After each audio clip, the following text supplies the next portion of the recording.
Welcome, folks, to The Uncommon Good with Bo Bonner and Dr. Bud Marr. Every week, diving deep into the truth of Catholic social teaching and restoring all things in Christ.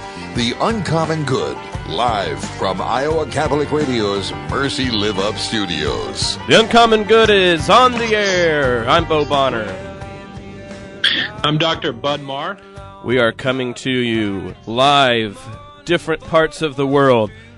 Bo, Des Moines, Iowa Catholic Radio's Mercy Live Up Studios. Bud, Pittsburgh. I don't even know what they use for electricity out there, but here he is. We're coming to you at the Uncommon Good. Bud, how are you doing today? Pretty well. We burn French fries for our electricity. Everything here is pretty much potato-based. A potato-based economy. Well, I'm sorry. You can see when I laugh that I have that sort of Dom DeLuise type laugh because I start to cough. I know many people, Bud, have been dealing with illnesses and thought they got over it. And then here we go one last time in March to get ill. I'm going to call it March sadness, being that the NCAA has trademarked all sorts of other things. So I hope you guys are not having any March sadness. My family's been mostly spared, though I've heard it's been a bad winter, and I'm sure this winter has reminded you of the need for your students at Mercy College and the indispensable work that they do helping people to stay healthy. That's right, and you know we should go ahead and do that. Underwritten, as always, by Mercy College of Health Sciences, who, next week, has our guest on today's show in for the Faith and Healing series, so Dr. William English, who will get a preview of his talk today. He's from Georgetown, so coming from the East Coast, and he's going to fly in next Thursday, April 5th, and we're going to have a Faith and Healing series that will start at 6:30. Free food, wonderful conversation about problems in medical care and provision. Bill is special to me not only because he's a great scholar, but he also is my oldest child's godfather. He's also my sponsor into the church. We're going to hear from him today as a good preview, but this is our last Faith and Healing series open to the public for this year, like I said, April 5th. And it's going to be after Easter, so what a great way to come celebrate the Easter season by coming to Mercy College and visiting us. Well, Bo, if I remember correctly, your last Faith and Healing series, there was a bit of a snow experience or snowstorm. I don't know if storm is too strong of a word. Right. But this go-around, I would think that Des Moines is in the clear as that goes. I hope so, although there might be a chance for snow on Easter Sunday. I don't want to ruin anyone's feelings who are hearing that, but, you know, that might be the case. And then, as always, underwritten by Cartridge World in Windsor Heights. You know, you want to talk about people who needed to print many different brackets this year, Bud. If you found yourself running out of ink because you had to change your bracket so much, Cartridge World could have helped you out. Well, I'm guessing if you head over to Cartridge World and our good friends over there this week, that they're going to have a pep in their step, because I know some Jayhawk fans are employed over there. That's right. So Jayhawk fans are printing off their bragging rights. But how many ACC teams are in the Final Four? That's right. There are none. That's good. Yeah. So if you need to print that out. I know from text that you thoroughly enjoyed number 1 seed Virginia going down to UMBC. It was beautiful, but it was worth getting the flu strain B. Probably not really, but that's what I'll tell people, that was the price our family paid so that you guys could enjoy some good upsets. Bud, you yourself, speaking of upsets, no, not upsets, I wouldn't say that at all. No, you were in town this last week for the Catholic Culture Series. You got to sort of be the first talk in the new Pastoral Center. So how'd you enjoy the new digs for your talk? It was really a blessing to be back in Des Moines, and I was pleased. You know, I feel like I have this string of experiences with my talks where I'm competing against World Series games or NCAA tournaments. But I don't know, I would say a good maybe like 50 people showed up on Saturday night. We had a good conversation there. So I think that series is on good footing going forward. And you had as the background, because there's windows all on the first floor of the Pastoral Center, in the background, I think you had a construction site, and I think I saw people in hard hats watching, and figuring out what you were saying about John Henry Newman and Vatican II Council just by reading your lips. It was a thing of beauty. I should have used more construction metaphors to talk about the church. That's right. You should have just kept pointing to like the backhoe and being like, and this is no. Anyway, that can only go bad. Today we have with us, like I said, Dr. William English. He is the assistant professor of strategy, economics, ethics, and public policy at the McDonough School of Business at Georgetown University.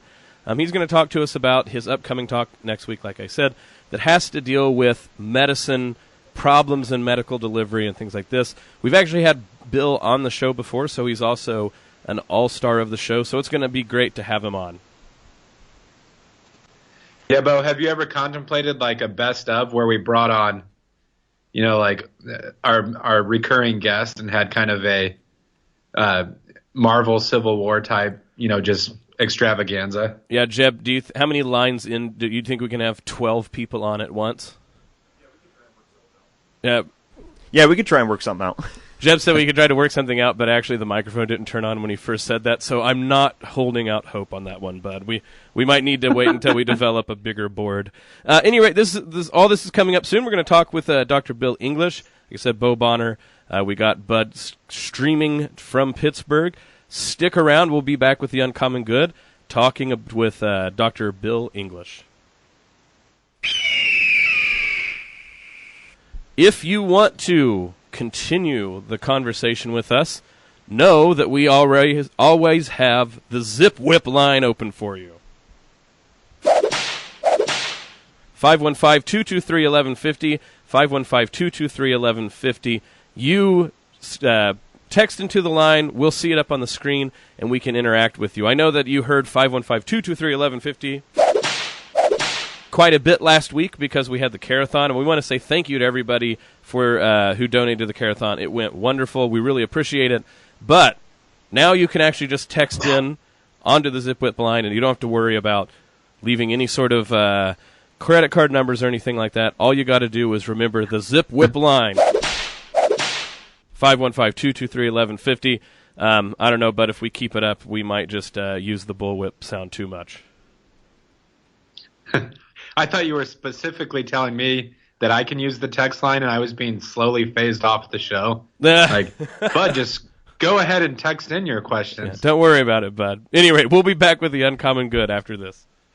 For over 17 years, Blessman International has connected passionate donors from all over the world to bring hope to orphans and vulnerable children in South Africa. Our feeding programs are also providing nutritional support to nearly 7,500 children each week. Please join us at our 6th annual gala that will be held on April 26th at 5:30 p.m. to celebrate our progress and to raise over $500,000 for the children we serve. For ticket information, go to blessmaninternational.org or call 515-343-5920. Straight Talk. You made a comment that I know if my mom was listening, the hair in the back of her neck would be standing up, okay? Okay. You said, well, I talk to these couples to be married all the time, and they have various reasons for cohabitating. Mm-hmm. And she'd be like, the church is talking to people who are already cohabitating, and they're going to allow them to get married? What do you say to my mom? Straight and to the point. That's Straight Talk, heard every Tuesday at 10 a.m. with Gene Wells, Kelly Mesher-Collins, and Jason Collins. R&R Realty helps you see the work of Jesus Christ through timely programs like Straight Talk on Iowa Catholic Radio. Support for the Uncommon Good is provided by Cartridge World. Cartridge World is an industry leader delivering high-performance printing products that help you save time, money, and print great. Perfect for businesses, home offices, college students, or busy moms trying to find affordable printing supplies including ink, toner, paper, or printers. For business customers, pickup and delivery are available.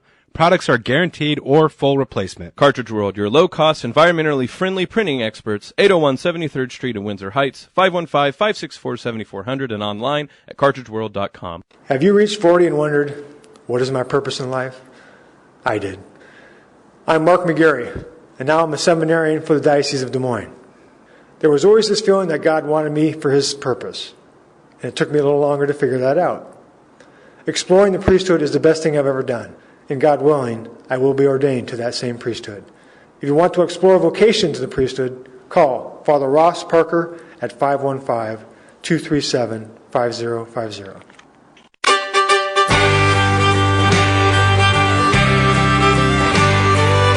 Back with the Uncommon Good. Bo Bonner, Dr. Bud Marr. We have joining us today Dr. William English. We're going to call him Bill because that's how we know him best as. Assistant Professor of Strategy, Economics, Ethics, and Public Policy at the McDonough School of Business at Georgetown University. Like we've said multiple times so far today, he will be with us next week, April 5th, Thursday, at 6:30 at Mercy College for our final Faith and Healing Speaker Series this year. But Bill, how are you doing? Hey, doing great, Bo. Thanks for having me back on the show. Of course. Bill, last time that we saw each other in person, the New England Patriots lost. So is there going to be similar, sports crumblings that happen when you come to town next week? Well, they've already crumbled for in my universe because Duke, lost. I think they had 3 shots that could have won the game, and all came up short last week. So, really, just not can't improve much for me. But I know in your area of the country, there, people still have a lot of hopes in the line, and it should definitely make for some good basketball. That's right. And I should also point out to the people that not only, Bill, did you help guide me into the church, and not only are you my son's godfather, we also played basketball against each other in Duke intramurals, you, me, and in Bud. So it was a pretty historic era for intramural basketball at Duke while we were there. It was. You taught me many things on the court. Nah. Well, so you're going to be talking about medicine and the problems of medicine. So, the moral problems of medicine. How did you get interested in speaking about this topic? And what do you think, what are some of these moral problems? What do we mean specifically calling them moral problems in medicine? So, as you know, I spent 5 years at Harvard's Ethics Center, and we were part of this project to analyze important institutions in modern society that had failed or harmed people or let people down. And I was struck when we had a huge team of researchers working in projects from across the world, from across all different industries, but problems in medicine kept on coming up. I think it was probably the largest portfolio we had of examining all sorts of sometimes just horrific failures of medical care. And at first that struck me that this is such a large portion of our portfolio. But once I started reflecting on it, it makes a lot of sense because medicine is sort of the perfect storm for all sorts of really difficult scenarios. So you think on the one hand, if you're seeking medical care, you're by definition someone who's probably vulnerable, who's weak, who doesn't have a lot of the capacities that you might need to act and exercise full agency. On the other side, you have to entrust your care, entrust judgment to experts like doctors, and hope that they, exercise their expertise for your benefit, for in your best interest. But also, by the nature of the healthcare system, there's a lot of money involved, and the stakes are really high. And it's very possible, and we see this all the time, that all sorts of interests, financial interest, professional interest, personal interest, intervene in the quality of care, sometimes just neglect and mistake. And so you have enormous financial stakes that muddy the waters. You have vulnerable people, and you have there's this repetitive need to rely on the good judgment of others. And this is just a tremendously difficult set of circumstances. And it's something, we've recognized in medicine for over 2,000 years. If you go back to the ancient Greeks, the Hippocratic Oath that doctors still take today is trying to get doctors to realize and actually pledge to act in the best interest of their patients, to realize their vulnerability, to realize their unique responsibility. But there's been a lot of challenges over the last, I'd say, century as we develop modern medicine that have just made the whole scene much more complex. And I think we're still trying to figure out in a lot of domains of medicine how do we deal with these deep, difficult moral problems that keep on arising. So, Bill, I mean, that's just a very unique and wonderful opportunity to get to, to see what's going on and being on the, like you said, the pulse of these difficulties.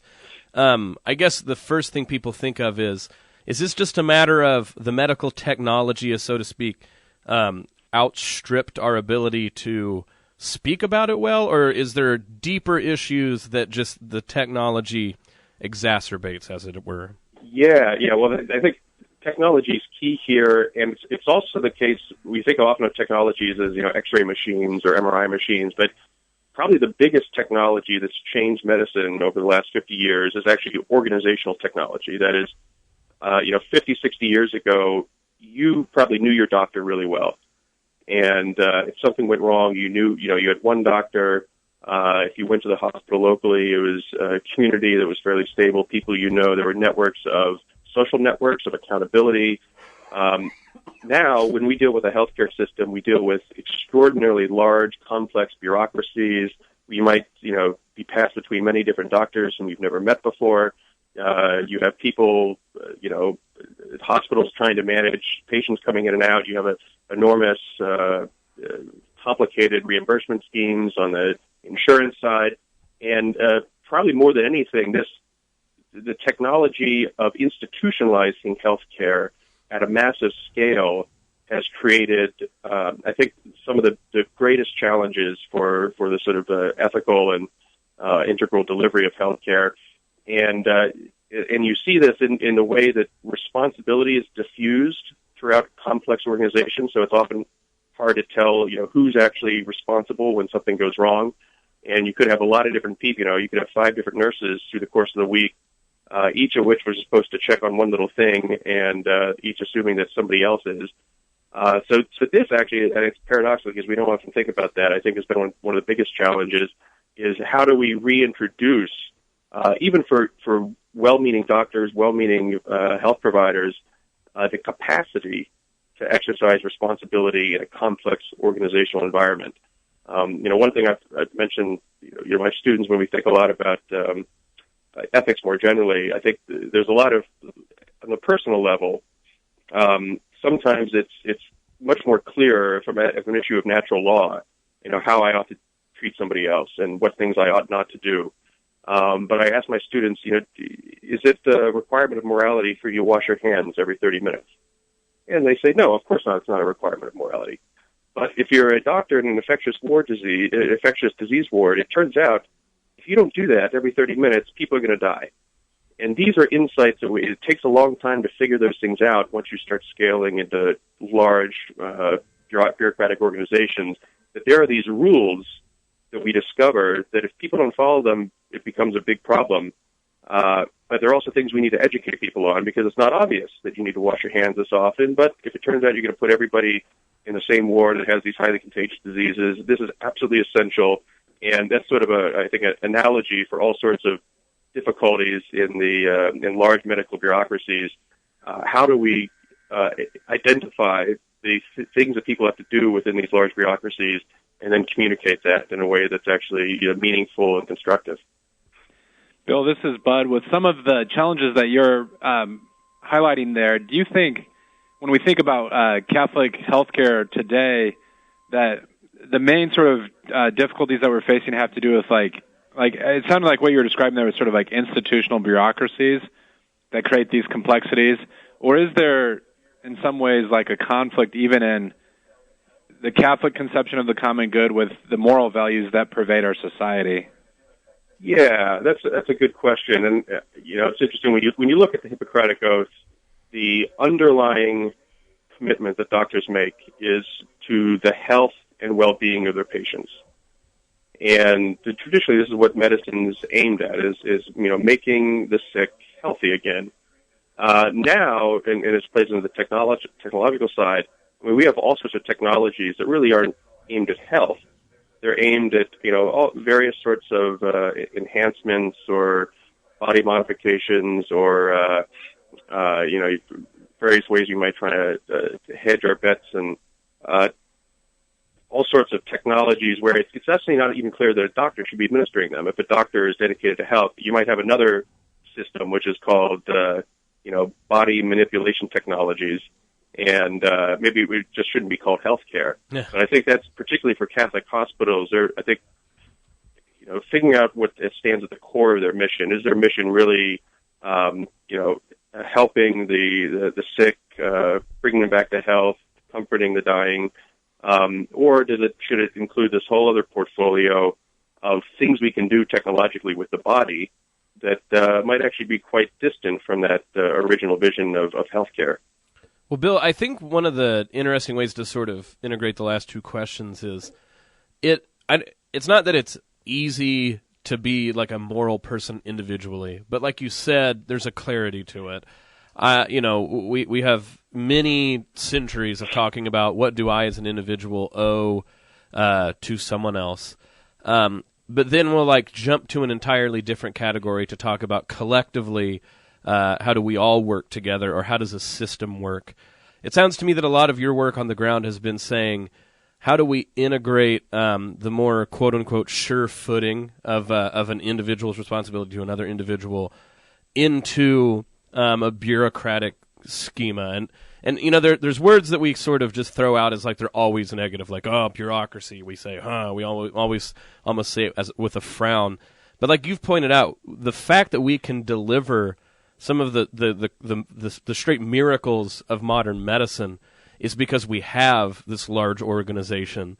But the question is, with every good, every tool has good, but it also has deficiencies. And sometimes maybe we get lost in thinking about the goods as opposed to, being honest about the difficulties that it will take to, like you said, scale morality up into a bigger unit. Exactly. Yeah. No, that's a very good way of putting what I think has exacerbated our challenges in healthcare over the last 50 years. So to put it one way, we've always had problems of snake oil salesmen, and it's actually, if you look at U.S. history around the turn of the 19th century, this is a huge problem. It appears all over the newspapers. There's, people travel from town to town, hawking, vials of stuff that they claim they're going to cure this and that. And it's a real problem, and it's fascinating to look at the first half of the 20th century. There's this concerted movement to professionalize medicine, to say we want to have doctors. The American Medical Association really grows during that period. We want to have doctors and healthcare providers defined by their professional role and a commitment to acting with integrity, to acting morally. And this is, by and large, very successful. So over the first half of the 20th century, I'd say at an individual level, doctors became more organized, more professionally conscious, and snake oil salesmen were more marginalized. I think the challenge over the last 50 years has been, as you do scale, and scaling is a great thing because at the end of the day, it means we're seeing more people, more patients get helped, more care is delivered. So there are huge benefits to having these large, complex systems. But then the stuff we design in the systems initially are the things that are easy to measure, the things that are obvious. What often lags, though, is that whole process of figuring out how do I, as a human being, as a doctor, as a health provider, actually exercise my role in this complex system, which, might say maybe, the incentives might not tell me I get paid extra if I am particularly careful with my patient, or, I might not get a bonus, or I might not get more time off if I'm a dedicated doctor. And at some points the system has to change, but also there's going to be, I think, in any large organization, there's always going to be a slack there where people need to step up despite the fact that the organization may not be rewarding them, and recognize the real needs and opportunities for them to exercise care that really makes good on the promise of health. And that's where I think there needs to be a more reflection by the profession on how we as healthcare providers say actually engage these complex systems when the system itself might break down a little bit, but we're still human beings that can exercise moral agency, even if the scheduling didn't go right, or this and that reimbursement didn't come in time. At the end of the day, there has to be the capacity of moral human agency able to deal with the moral deficit that a complex institution generates. Bill, we're coming up on a break here, and I have a habit of asking really open-ended questions right before the break. But just to broach a topic, when you get into the literature on bioethics, one issue that obviously comes up is access to healthcare. And with one solution that I've seen proposed to this by more than one author is that, our goal should be to ensure a minimum standard of care, and then there's this assumption that the wealthy will continue to be able to afford premium care. In your opinion, is that the best we can hope for? Like, how as Catholics can we talk about access to care in ways that are in line with Catholic social teaching? In 4 minutes, Bill. No, I'm kidding. Yeah, if you can get started on that one. That's right. Yeah. I think is the challenge for any healthcare system, and so we have this law in the United States, which is a good law, and it's if you show up at an emergency room, you have to be given care. It doesn't matter if you can pay. It doesn't matter. You're a human being in need, and so we have a complicated back end system that tries to deal with the cost of this and tries to make it figure out how to pay doctors and.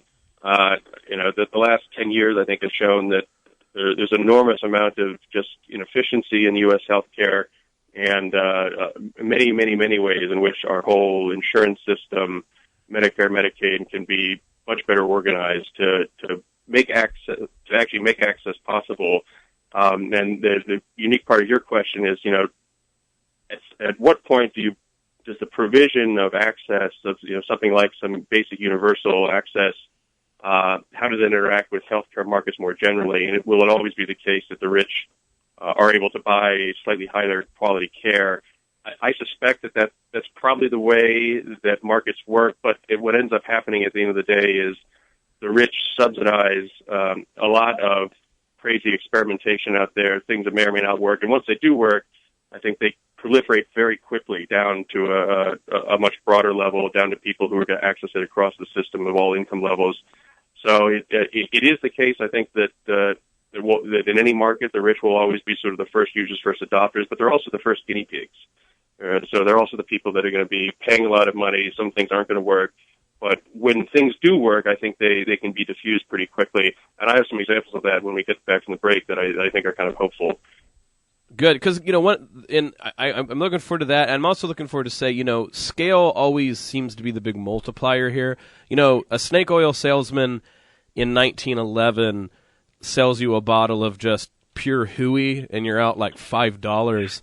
But there's a way in which, if there's a snake oil salesman nowadays that says has a big pharmaceutical company behind it, that's grandma still passes away. And that's a $500,000 debt or something like this, and that's I have So a terrible example of that as well. Yeah, so that I think that would be interesting, and I'm glad how you're putting all this because it's one thing to abstractly talk about, like you said, rights we're all owed as a community on one end, and then individually what I do. It seems to me that ethics gets tough the minute you start to either march up or from the individual or down from society and start to say, in these middle situations, what is it that we're going to do specifically? And I guess, like I said, we only have a minute, but would that be like when you were at Harvard at the ethics clinic and stuff like that, those are the hard answers, right? Are these sort of middle questions?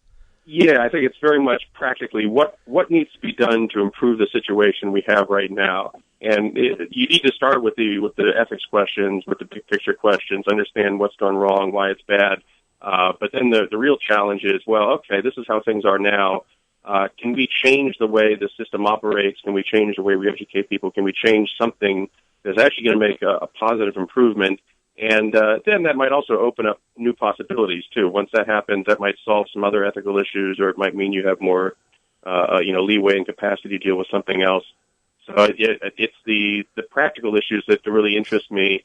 And it turns out, there's a lot of opportunities, I think, still in medicine, a lot of low-hanging fruit to really improve things. You were talking not only tremendous savings, but also tremendous health benefits for people. So there's a lot that can be done, and that's what kind of excites me about the ethics work that a lot of myself and a lot of my colleagues do. It's grounded, I think, in principles and deeper philosophical reflection, but it really aims to wield that analytically in a way that's going to be actually useful for improving things going forward in the here and now. Well, we're going to be listening more of practical examples and more theoretical discussion from Dr. William English, who we're talking to today. And like we said, guest on the Uncommon Good, he'll be here next week, April 5th in Des Moines. So stick around. The Uncommon Good will be back talking to Dr. Bill English here after this break. Remember that if you want to keep in touch with Iowa Catholic Radio through social media, you can do so. Iowa Catholic Radio, Facebook, At IA Catholic Radio is our Twitter handle. You can also sign up for Intune, our biweekly e-newsletter.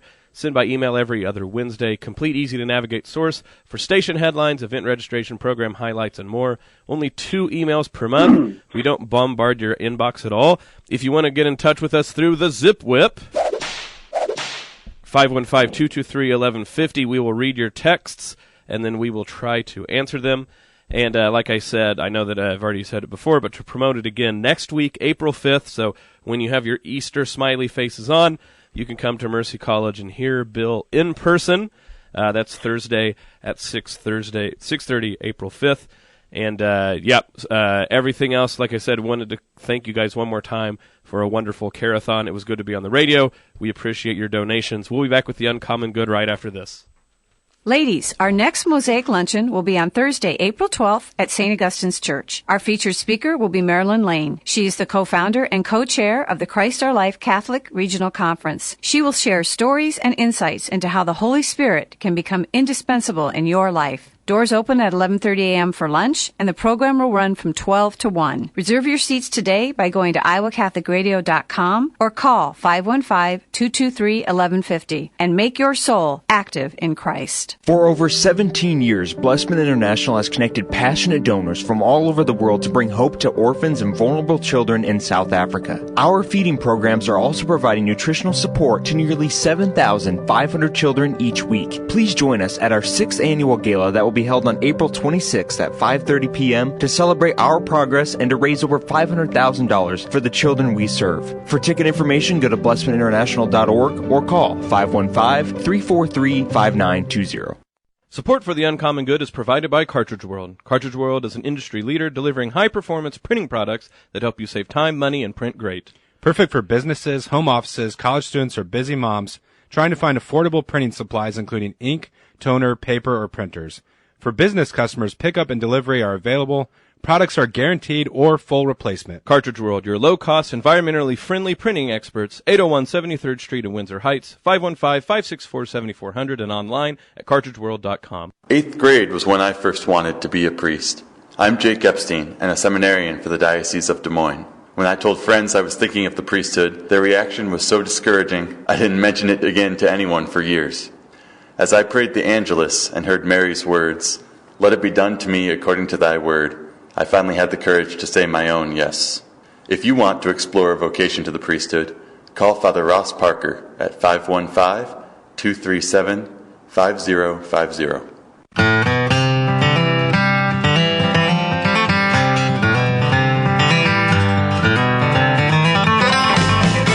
Back with the Uncommon Good, Bo Bonner and Dr. Bud Marr, speaking with Dr. William English, Assistant Professor of Strategy, Economics, Ethics, and Public Policy at the McDonough School of Business at Georgetown University. He's back on the show, and like we said, he will be back in town April 5th, Thursday, at Mercy College. Bill, thanks for joining us back at the other half of the hour. Glad to be here. So like we said, wonderful discussion so far, talking about moral problems in medicine and really trying to talk about when the rubber hits the road. It's one thing to talk about individual morality, how I as an individual act towards someone else. Another thing to talk about the common good in general. What do we owe as a society? As we walk those towards the middle, that's where things get murky. And Bill, on before we took the break, you said you had some examples, hopefully, that maybe illustrate some of these issues. Yeah, and just to put this in context too, and I think Buddy kind of alluded to this earlier. A lot of traditional bioethics stuff that people work on, I think, are philosophically fascinating questions where your big questions about end of life issues or beginning of life issues, and these are important, but they're sort of the tip of the iceberg of a much larger set of issues that arise in healthcare. And so, my division of labor is, there's a lot of people dealing with, I think, really tough, incredibly tough questions about new technologies and about, what sort of measures are appropriate or aren't appropriate. And I appreciate a lot of those efforts. And a lot of my work has been, I'd say, more on the, as you say, the middle level, practical issues that could actually improve things because there's a lot of low-hanging fruit. So you talked before break about this problem of scale and amplifying, say, snake oil salesmen. So, 100 years ago you have a snake oil, and maybe you can con everyone in a town, but that's it. Today, though, if you have a bad drug, that can be pushed out to millions of people, and if it turns out that drug doesn't work, or even worse, has bad effects, all of a sudden, you might have killed a lot of people or harmed a lot of people. There was an example a few years ago of Vioxx, which is a drug released by Merck. It was approved by the FDA, I think, in 1999. And it's sort of an aspirin-like drug. It's an anti-inflammatory, and it looked to have, looked to be better than a lot of the other ones we had like that, a lot of the other NSAIDs. It turned out, though, and this slowly became more apparent the longer the drug was on the market, that it dramatically increased risks for heart attacks. Oh, wow. So much so that there was an FDA report, a sort of post-mortem report, that I think it estimated something like the drug probably killed 50,000 people. Oh, my gosh. Wait, close to the amount. How long ago was this? Well, this would have been in early 2000s. Oh, my goodness. Okay, I can't. And unfortunately, there are a number of stories like this, but it was a situation which, it's on the market for a number of years. Looks like it's dramatically increasing heart attack risk. Looks like it's actually killed, tens of thousands of people. And slowly that becomes more and more apparent. So the FDA requires, drilling down on data, and eventually it's yanked from the market. The things start getting worse, though, when they go back, and there seem to be indications that in early studies there was evidence that Merck had that this drug had problems. And through a variety of statistical techniques and a variety of convenient ignorance, these things were sort of discounted and not really investigated further. But probably a good investigator earlier on would have noticed this and would have saved a lot of lives. And it's actually really bad when you just look at the issue of pharmaceuticals in general. It's such a difficult space and such a difficult area because it can cost $1 billion to get a drug to market, and if a drug does well, it can make $10 billion a year. So I think Merck ended up paying something like $4 billion in settlements and whatnot. I think they may have made more money than that over the lifetime of the drug anyway. But you have these just enormous, money at stake, and at the end of the day, it's human beings that are making these judgment calls, trying to manipulate data. There's all sorts of other tricks of the trade that have been cracked down on the last 10, 15 years. But we did have a real crisis, I think, 20, 30 years ago in pharmaceutical development, and the FDA and regulators have been trying to figure out ways to improve the quality of drug trials and analysis. But at the same time, it's a balancing act because you don't want to make it so rigid that you can't get good quality new drugs innovated. But it's sort of like, all the traditional problems of honesty and integrity, once they get filtered into a healthcare system where, you're going to push something out to tens of millions of people, little mistakes start having really, really big consequences. So that's I think, that's sort of the bad news about the complexity and the way in which it can really magnify all sorts of human shortcomings and the scale. There are, I think, also bright spots in contemporary medicine where we're figuring out ways to really improve care in ways that also return healthcare more to its original vocation of not only just healing the body but also healing the larger, you might say, person and soul. Bill, so how does the development of new drugs intersect with healthcare on the ground? Like with those problems that you're identifying there with some of the corruption that takes place in some research, do medical professionals have the ability to resist those trends? I guess what I have in mind is, for Catholic healthcare facilities, like being attached to one, I know there's this constant question about balancing budgets, and I'm sure cheap medicines, there's a certain appeal to jump on something that might be new and cheaper. Yes, and the irony is, in fact, a lot of drugs when they come to market are new and more expensive, but the claim is that they'll do a better job. But you've put your finger on another enormous area of difficulty, and so drugs are weird because unlike all the other markets, if I need a drug, don't go to the store and buy it. I go to a doctor who has to tell me what I need and then write a prescription. And so you have this intermediary. And if the doctor has my best interest at heart, that's great. And if the doctor's well-educated and all that, the challenge for doctors, and it is a real challenge, is to how do you keep up on the latest information and the latest drugs?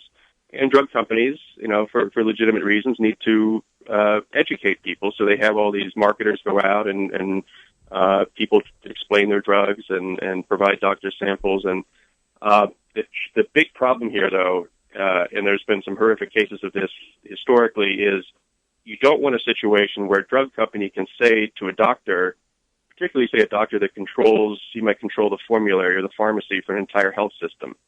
You can imagine a company going to the doctor and saying, hey, if you prescribe our new expensive prescription drug that may or may not work better, we'll give you a big payment.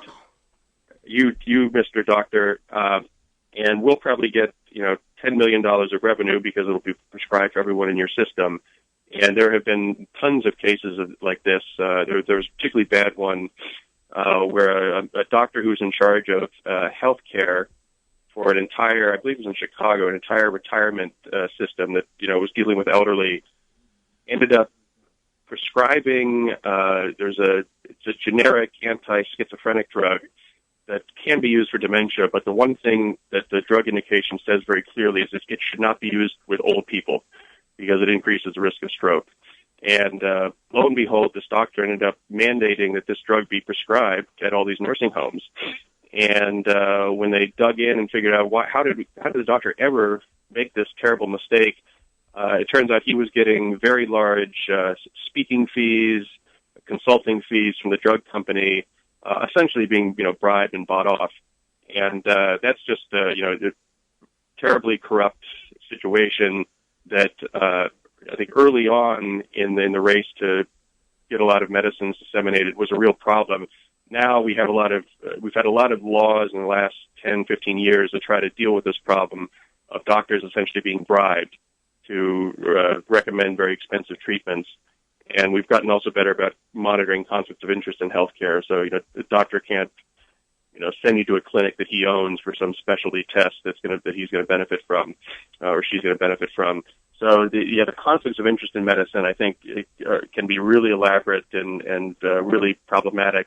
And the last thing I'll say about this is there's an effort now to try to design all sorts of monitoring and disclosure requirements to force doctors and pharma companies not to engage in this sort of chicanery.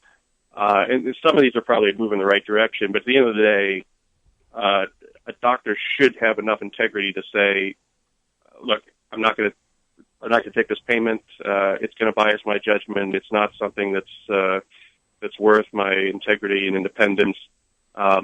That's very difficult to do when a drug company might be dangling $100,000, $200,000 in front of you. But it absolutely is essential to medicine. So it continues to be a problem, and managing conflicts of interest, I think, is one of the deepest challenges that a lot of these large healthcare systems have. Well, and I would say that, it's a human problem. I start to think that if you socialized medicine, or if you made it nationalized, or it did a lot of different ways that various other countries do this, it's not like bribing goes away. And I think that starts to be, I think about that case a while ago where there was the Chinese company that made baby formula that kept putting sawdust in it. So one of I worry anybody who acts like there's easy solutions either way. Like, if you open it up and it's just all completely more free markets, then there wouldn't be these problems, versus if we socialize it, there'd be none of these problems.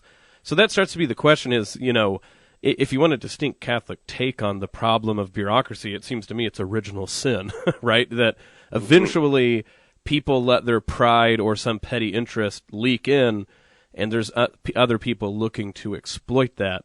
The question starts to be, what ways do you set up a society where it's, I don't know, do you think the idea is where we see those problems easier and can intervene, or is it more like we make incentives for people not to be that way? What's the sort of mix when it comes to rooting out these problems in large systems? So I think that the general policy focus has been on incentives. So, we'll try to make it so that these conflicts of interest don't exist, or we'll have to disclose them, or we'll have some monitoring thing. And that may be a useful first step. Sometimes it may be overkill. The challenge, from my perspective, it's making what you might say is like the human dimension of care visible to those who are engaged in it, those who are providing it, and also humanizing to the degree that we can the way in which people are taken care of in the administration of healthcare. So that one thing that I think is a very promising development, and it turns out to both be economical. It's much better, but it also, I think, it's just better for the healthcare of the people as well. So there's this historical problem, particularly as you get older in age. You get more and more hospitalizations, hospital visits, and people who are terminally ill, as well as people that are very advanced in age, end up spending an enormous amount of time in the hospital. And first of all, it's actually very dangerous to be in a hospital because there's germs everywhere. There's all sorts of ways that things might go wrong. And there's a few startups. My sister actually works for one healthcare startup where they're saying, wait a minute, can we move a lot of the care that happens at end of life out of hospitals and back into the home? And it turns out that the experiments that have been done with this are incredibly persuasive and strong and encouraging. So, not quite the hospice level. So we already have a system when you're on death's door and where we have hospice where nurses come to your home. But this is pre-hospice, so it's saying, can we have an integrated healthcare system where rather than having somebody institutionalized in a hospital, we are able to get the basic medical devices they need in their home. We have care. We have, and also a lot of these programs, they have everything the person needs under one umbrella. So if you need medicine, the pharmacy is integrated with the same person who's writing the prescription and the providers and the nursing staff. But the move towards in-health care, and often family members can be involved with that, family members who are attentive and care about the person, loved one, and are able to better interface with healthcare providers.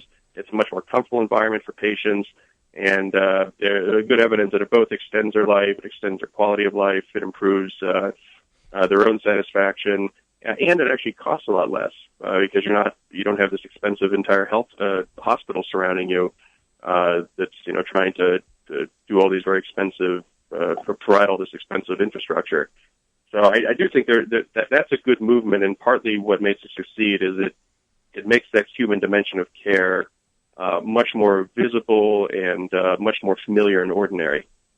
And let me throw out, just as someone who works for a place that is teaching people to be health science providers, that means that there is a burgeoning field that you can come study at Mercy College, for instance, because certainly if we're going to move that direction, we need more and more people. But I think you said you had one follow-up question before we let Bill go. Yeah, one thing we haven't really been able to address in this conversation is, Catholic professionals being able to practice in accord with their conscience. Bill, do you see positive signs on that front? Yeah, I mean, just from a non-ideological perspective, the Obama years were bad on that. With Health and Human Services, my sense is now that the rights of conscience are taken much more seriously, and there's a movement in policy to try to recognize those. It's still, a controversy that's being worked out politically, but that does seem to me very important. That health. I mean, notice one thing: we're asking healthcare providers to bring their personal sort of human dimensions of care to their work. Right. We're saying, we want you to, exercise your full capacity for compassion, for aid, and to then say, but you need to leave your personal beliefs about morality at the door is just unbelievably incoherent, or your personal beliefs about conscience. So it seems to me, just as a managerial, simple organizational, question, you obviously want healthcare providers who are able to bring all of their moral convictions, their moral power, the moral motivation to the workplace, to their practice. And the idea that you start, conscripting doctors in things that they have deep problems with is just, it seems to me, a formula for undermining the kind of dimensions of personal care we want, and which is done for political reasons, but I think actually really detrimental to the healthcare system. Well, Bill, we've had a far-ranging talk today, and it's one of those issues, of course, where if Jeb would just give us a 2-hour show, we could talk for a long time, but Jeb is a taskmaster, and he's pointing at the clock very angrily. So, no, I'm kidding. It's been wonderful talking to you, Bill. Like I said, if people enjoyed what we had to talk about today, they can hear you for a straight hour talk about it next week, April 5th. That is Thursday. Starting at 6:30 at Mercy College of Health Sciences here in Des Moines. Bill, it's always great to have you on the show. We look forward to having you back. Thanks for being on The Uncommon Good with us. Great. Thanks so much for having me. I look forward to carrying on the conversation next week out in Des Moines. All right. Wonderful. Travel safe. Well, Bud, it's that time again where we're reaching the end of the show.